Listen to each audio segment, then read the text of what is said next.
তারেক জিয়া দেশে আসার পরেই জামাত ইসলামের বিজয় ঠেকাতে বিএনপির নজিরবিহীন চেষ্টা। জামাত এখন কি করবে?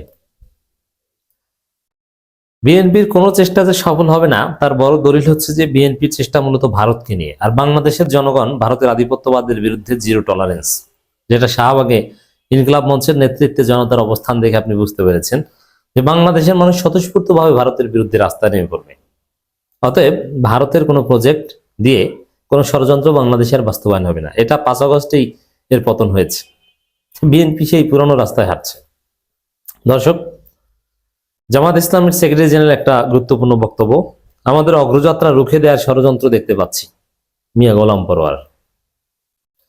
এর মানে এই কথাটা কিন্তু তারেক রহমান দেশে আসার পর। এটা তাৎপর্য কি? কিভাবে জামাত ইসলামের অগ্রযাত্রা রুখে দেওয়ার ষড়যন্ত্র হচ্ছে, কারা করছে? জামাত ইসলামের দেখেন স্বাভাবিক হিসাব হচ্ছে জনগণ যাদেরকে চায় তারা ক্ষমতায় আসবে। দ্যাটস ভেরি সিম্পল, এটা নিয়ে কোনো ইখতিলাফ নেই। জামাতকে জনগণ যদি চায় ভোট দেয় তারা ক্ষমতায় আসবে। কিন্তু না, বিএনপি সেটা মানে জামাত ক্ষমতা আসবে এটা হতে দিব না। ক্ষমতায় বিএনপিকে আনতে হবে, ভোট চুরি করে হোক আর যেভাবে হোক। এটা হচ্ছে বিএনপি রাজনীতি। এখন জামাতকে ঠেকাও।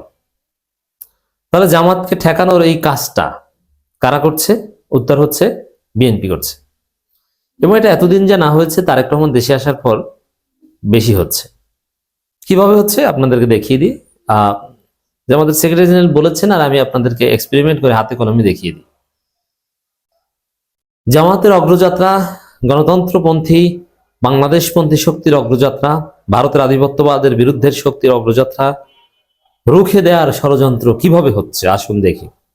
আপনি দেখছেন যে তারেক রহমান দেশে আসে, যেখানে ইউনূস সিদ্ধান্ত নিয়েছিল যে এই ব্যর্থ স্বরাষ্ট্র উপদেষ্টা জাহাঙ্গীর থাকবে না, নতুন কাউকে নিয়োগ দেওয়া হবে। কিন্তু বিএনপির কারণে, তারেক রহমানের কারণে এই স্বরাষ্ট্র উপদেষ্টা এখনো আছে। বিএনপি চেয়েছে খোদাবক্স চৌধুরী থাকবে না, তাকে সরিয়ে দিতে বাধ্য হয়েছে। বিএনপির উপদেষ্টারা, বিএনপি পন্থী উপদেষ্টারা সরকারে যারা আছে, বিএনপি পন্থী প্রশাসন, বিএনপি পন্থী ডিপ স্টেট, এগুলো সব হচ্ছে ভারতের সাথে একটা নেক্সাসে আছে। এরা এই কাজটা করছে। এর মানে জাহাঙ্গীর সাহেব যেভাবে প্রশাসন সাজিয়েছেন, ধ্বজভঙ্গ জাহাঙ্গীর স্বরাষ্ট্র উপদেষ্টা, এইভাবে সবকিছু চলছে, চলবে। এটা হচ্ছে তারেক রহমানের স্ট্যান্স। এইটি হচ্ছে ষড়যন্ত্র। পুরো প্রশাসন দলীয়করণ করে। এবং আপনারা দেখছেন যে তারেক রহমান এসেছেন, তিনি দেশের নাগরিক। তিনি যেভাবে চলাফেরা করেন, তার গাড়ি বহরকে ঘিরে যেভাবে নিরাপত্তা দেওয়া হয়, এটা কি শেখ হাসিনাকেও দেওয়া হতো? না, শেখ হাসিনাকে নিয়ে এত লুতুপুতু আমরা দেখিনি। শেখ হাসিনার প্রধানমন্ত্রী হিসাবে ভিভিআইপি প্রোটোকল ছিল, রাস্তাঘাট ফাঁকা হয়ে যেত, কতগুলো গাড়ি ছিল মুহূর্তের মধ্যে চলে যেত। শেখ হাসিনা যদি ঢাকা থেকে সাভার যেতেন, সময় লাগতো 10 মিনিটও লাগতো না, 5-7 মিনিট 8 মিনিট চলে যেত, গাড়িতে উঠতো। আর তারেক রহমান পুরো বাংলাদেশকে অচল করে দিয়ে, মানুষকে 7 ঘন্টা 8 ঘন্টা জ্যামের মধ্যে ফেলে দিয়ে একটা টক্সিক নগরীতে পরিণত করেছে। এই সুযোগটা কারা দিচ্ছে? সরকার, সরকারের একটা অংশ। এর মানে ভারতপন্থী প্রশাসন যারা বিএনপির দালালিতে নিমগ্ন হয়ে পড়েছে, আমরা সেটা দেখতে পাচ্ছি। এগুলো হচ্ছে ষড়যন্ত্র। এর মানে ভোট কারচুপি ষড়যন্ত্র, ভারতের ষড়যন্ত্র, প্রশাসনের জালিয়াতি, বিএনপির দালাল প্রশাসনের লোকজন, বিএনপির দালাল সরকারের উপদেষ্টাদের জালিয়াতি। এখন জামাত কি করবে? জামাত এগুলো মানবে না, জামাতের জবাব দিবে। কিভাবে? ওই যে জামাতের হাতে তো মাল আছে। ডাক্তার তাহের বলেছিলেন না, উপদেষ্টাদের রেকর্ড আছে, সময় মতো দেখে, পরিস্থিতি উল্টাপাল্টা দেখলে সময় মতো সব ফাঁস করে দিবে। আর সবচেয়ে বড় বিষয় হচ্ছে যে 5 আগস্ট পরবর্তী বাংলাদেশের রিয়ালিটি হচ্ছে জনগণ উল্টাপাল্টা কিছু মানবে না, তাতে আবার রক্ত দেয়া লাগলে লাগবে। জনগণ স্বতঃস্ফূর্ত ভাবে যে কোনো, জামাত যেহেতু এখানে জনগণের রায় বাস্তবায়ন এটি চায়, এজন্য জনগণ যখন দেখবে যে আমাদের রায় বাস্তবায়নের সম্ভাবনা নেই, ওটা জনগণ মানবে না, আরেকটা বিপ্লব করবে, রাস্তায় নেমে যাবে। ওসমান হাদির ঘটনা দেখেছেন না, যে মানুষ কিভাবে স্বতঃস্ফূর্ত ভাবে রাস্তায় নেমে যাচ্ছে কোনো বিরিয়ানি টিরিয়ানি ছাড়া। আর তারেক রহমানকে রিসিভ করতে, সংবর্ধনা দিতে বিরিয়ানি দিয়েও ঢাকায় মানুষ আনতে পারে নাই, যা প্রত্যাশা করেছে তার 3 ভাগের 1 ভাগও পারেনি। তো দর্শক, জামাতের অগ্রযাত্রাকে রুখে দিতে সরকারের বিএনপিপন্থী উপদেষ্টা, ডিপ স্টেট ভারতপন্থী, প্রশাসন ভারতপন্থী, এরা জড়িত। এরা ষড়যন্ত্র করছে যে কারচুপি নির্বাচন করে জামাতকে হারিয়ে দিবে। অলরেডি এই ভারতপন্থীরা তারেক রহমানকে প্রধানমন্ত্রী মেনে নিয়েছে এবং প্রধানমন্ত্রী হিসেবে ট্রিট করছে। রাষ্ট্রীয় গণমাধ্যম বিটিভি থেকে শুরু করে বিএনপির দখলকৃত সমস্ত মিডিয়া এই ষড়যন্ত্রের সাথে জড়িত। এটাই হচ্ছে অধ্যাপক মিয়া গোলাম পরোয়ারের বক্তব্যের ব্যাখ্যা, খোলাসা। বাংলাদেশ জামাত ইসলামের সেক্রেটারি জেনারেল মিয়া গোলাম পরোয়ার বলেছেন, একটা কালো যুগ আমাদের পেছনে, একটি নতুন সম্ভাবনা আমাদের সামনে। যে সময় জাতিকে ঐক্যবদ্ধ করে আমাদের সামনে এগিয়ে যেতে হবে, ঠিক সেই সময় আমরা আবার একটি চক্রান্ত, একটি ষড়যন্ত্র দেখতে পাচ্ছি আমাদের এই অগ্রযাত্রাকে রুখে দেওয়ার জন্য। তাহলে স্পষ্টতই এই শঙ্কার কথা জামাতের সেক্রেটারি জেনারেল বলেছেন মূলত তারেক রহমান দেশে আসার পর। অতএব আমাদের যে লড়াই, যে ষড়যন্ত্রের কথা সেক্রেটারি জেনারেল বলছেন, এটা মূলত ভারতের ষড়যন্ত্র।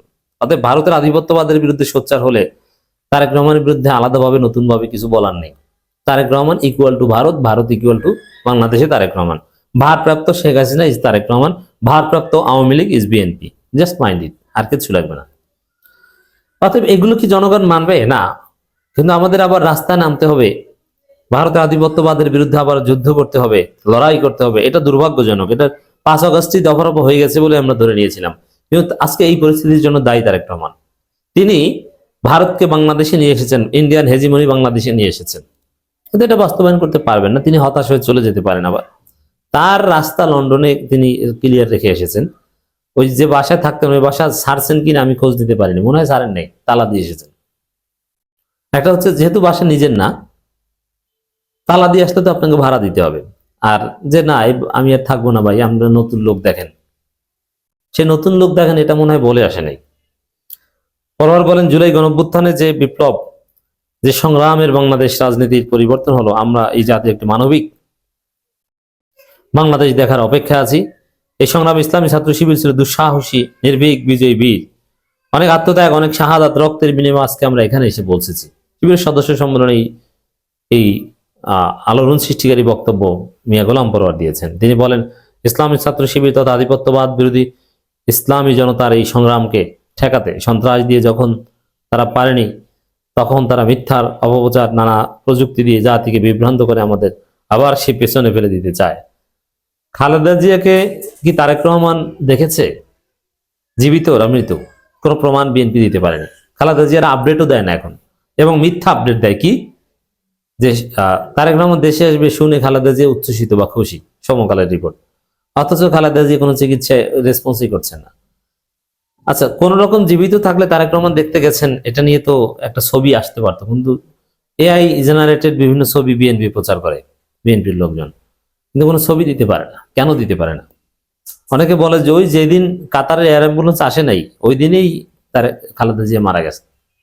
ডাক্তার জাহিদ যেদিন কান্না করেছিল মিডিয়ার সামনে, ওই সময় মারা গেছে। কিন্তু তারেক রহমানকে লন্ডনে থেকে এটা ঘোষণা দিতে চায়নি। যাই হোক দর্শক, বিএনপি রাজনীতি এখন এআই ভিত্তিক।